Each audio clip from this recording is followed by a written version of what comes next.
Quelle voie on va prendre, je n'en ai aucune idée. Je pense simplement qu'on parle énormément de destruction de la planète. Ce que l'on voit en littérature, en science-fiction, dans le cinéma, etc., c'est toujours les scénarios les plus apocalyptiques.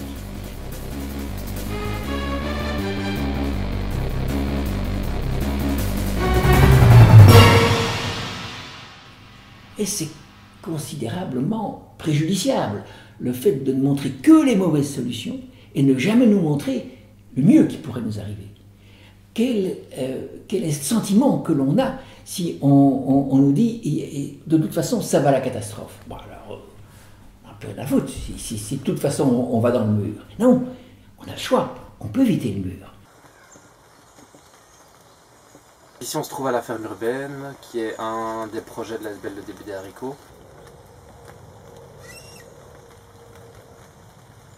Il y a plusieurs objectifs à une ferme urbaine, mais un des objectifs principaux, c'est clairement de redonner à l'agriculture une place prépondérante pour les citoyens. La plupart des gens vivent en ville, ne savent même plus d'où viennent leurs légumes, ne savent pas comment ils sont cultivés. On est complètement déraciné, c'est clair. On n'a plus aucun sens de ce qui est cohérent, de ce qui est juste, de ce qui est sain. De plus en plus de gens ont envie de participer à ce genre de démarche. De plus en plus de gens veulent consommer des produits dont ils savent la provenance. Je crois que dans un siècle, on sera dans un autre état d'esprit. On sera aussi dans une autre économie, évidemment adaptée au contexte environnemental et énergétique.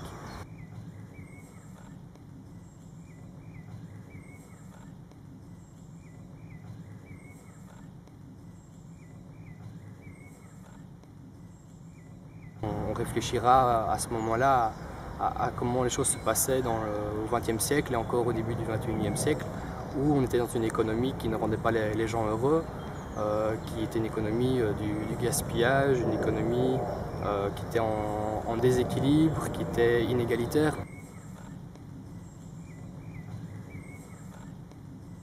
On devra faire avec beaucoup moins de matières premières, on devra réutiliser énormément, donc développer l'économie du recyclage. Je crois que clairement les gens travailleront moins, puisque c'est aussi une question fondamentale, la question du chômage et de l'emploi, enfin tout est lié vraiment dans notre conception des choses, donc tant qu'on ne voit pas au nœud même du problème, d'autres problèmes existeront toujours. Quand un système ne marche plus, il ne faut jamais faire réparer le système, il faut le revoir entièrement. On ne peut jamais réparer un système. Cette vision qu'a actuellement l'Europe, qu'elle ne remet pas en question d'un système de la mondialisation, d'un système néolibéral, capitaliste, pour moi a de nombreux impacts. Le néolibéralisme est un cancer. Il ne contribue en rien à la société. Il ne contribue pas à l'évolution sociale. Nous sommes encore dans cette espèce d'illusion complètement folle d'un monde qui doit être en croissance illimitée sur une planète qui est complètement limitée. Et ça, c'est la plus grande des utopies. Utopie, je veux dire, dans le sens d'un développement qui est un rêve, qui n'est pas dans la réalité. La réalité, c'est que notre planète, elle ne peut pas donner plus que ce qu'elle a. L'utopie que je développe, c'est seulement un principe qui n'a pas encore été expérimenté. On n'a pas encore été réellement cherché dans ce domaine-là, et j'essaye de dessiner ça. À quoi ressemblerait une ville, un monde, où on aurait choisi rien que les solutions qui sont durables, celles qui ne prennent pas atteinte sur l'environnement, au contraire, qui l'entretiennent, qui le nourrissent, comme fait l'ensemble des opérations qui se trouvent dans la nature. Ceci pourrait être une ville comme Bruxelles. On n'a pas rasé toute la ville, on a gardé une grande partie des immeubles, on les a fait évoluer. Les façades ont été pourvues maintenant d'une nouvelle peau qui respire, qui capte l'énergie solaire, etc. Et les toitures ont été aménagées en jardin potager, mais aussi jardin d'agrément, de fleurs. Et nous avons une circulation supplémentaire qui intervient, c'est qu'il y a des lieux de promenade dans la ville, sur les toitures, qui permet de se déplacer plus lentement, plus calmement, de choisir des endroits où on profite de la qualité de la vie. L'air y est très pur parce que la ville a été débarrassée de tous ces polluants. On a là des odeurs, les bruits, des feuilles, des animaux, des oiseaux, etc. Et on a accès à l'horizon. Ça fait partie des grandes choses qui nous manquent tellement dans la ville. C'est que ce point de repère est essentiel pour l'individu qui est d'avoir cette jonction entre le ciel et la terre n'apparaît plus jamais. Toutes ces choses sont actuellement possibles, mais pas développées parce qu'on commence seulement à faire ça et il n'y a pas beaucoup d'intérêt. Pour moi, le réalisme, c'est pouvoir voir loin et puis établir les étapes pour arriver à ce loin.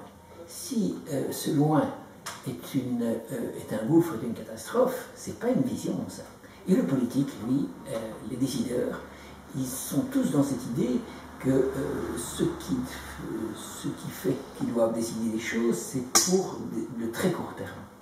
Et tant qu'on reste dans le très court terme, on n'a aucune vision. Pour l'instant, on n'a rien inventé de plus fort en matière de système politique que la fédération. Et l'Europe a besoin très sérieusement de faire une fédération dans plein sens du terme. Il faut définir que voulons-nous, vers où on veut aller et qui sommes-nous. Qu'est-ce que je veux réellement jouer comme rôle? Quel est l'impact que je veux avoir pendant ma vie sur Terre? Comment ai-je envie de développer ma vie? Enfin, c'est pas des questions qu'on se pose. Hein. Et au niveau de l'éducation, c'est absolument pas ça. L'éducation va pas du tout vers ce genre de questions. On est beaucoup plus encore dans ce système où école, et puis après ça, des études, et après ça, on fait un boulot, et puis on ne s'est pas posé la question de tiens, mais comment est-ce que je vois le monde d'aujourd'hui? Quel est l'impact? Qu'est-ce que j'ai envie d'ajouter? Comment est-ce que j'ai envie de contribuer à ce monde aujourd'hui? Il y a moyen d'axer plus l'éducation sur la découverte de soi-même et de qui on est et comment est-ce qu'on interagit avec les autres et de qui on a envie d'être aussi. Avec une éducation systémique, rien que ça, vous serez en train de contribuer à changer le monde d'ici 100 ans. Au lieu d'avoir une éducation cartésienne qui est très bien pour la science, pour un certain nombre d'approches scientifiques, bon, c'est très bien, mais une éducation systémique favoriserait vraiment un très très grand changement. Là, on pourrait aller vers un monde tout à fait différent. Et la permaculture, qu'est-ce que ça apporte comme réponse à tout ça? La permaculture, c'est juste un grand sac dans lequel on peut mettre... c'est du bon sens. C'est un grand sac dans lequel il y a tous les outils et toutes les techniques existantes. Elles sont toutes reliées entre elles. Et donc il y a un peu tous les pôles, autant la construction, l'économie, l'agriculture, la santé, et l'éducation justement aussi. Et je crois qu'il y en a encore un ou deux. Et toutes ces disciplines sont interreliées entre elles et forment un ensemble cohérent qui est notre société, et avec au centre des valeurs telles que prendre soin de l'humain, prendre soin de la terre et un partage équitable des ressources. C'est pas un modèle figé, et en fait c'est plutôt comme je disais, un sac à idées dans lequel des initiatives propres peuvent germer. Et notamment, une des plus belles initiatives qui est née du mouvement de la permaculture, c'est le mouvement des transitions. Et qui a pris une ampleur de dingue et qui est basé sur les concepts de la permaculture, mais qui est finalement plus tellement, qui est vraiment plus du tout agricole, clairement, et qui est seulement une vision hyper positive du futur. Le mouvement de la transition, il est né en Angleterre, à Totnes. C'est Rob Hopkins qui a développé l'idée de transition en partant de deux enjeux principaux que sont les changements climatiques et la question du pic pétrolier. Et à partir de ces deux enjeux, il a essayé de développer tout un manuel, tout un outil pour les gens, pour les citoyens qui veulent développer dans leur localité toute une dynamique de changement de société, d'un changement de mode de vie qui soit beaucoup plus sobre au niveau matériel, au niveau de la consommation, parce que les enjeux des changements climatiques et du pic pétrolier font qu'on va être obligé de changer, qu'on le veuille ou non. Le pétrole est beaucoup trop présent dans tous les aspects de notre mode de vie que pour pouvoir vivre aussi facilement sans. Pour moi, il faut pas faire un trait sur les ressources fossiles, mais c'est réfléchir bien en termes de comment va-t-on utiliser ces ressources fossiles.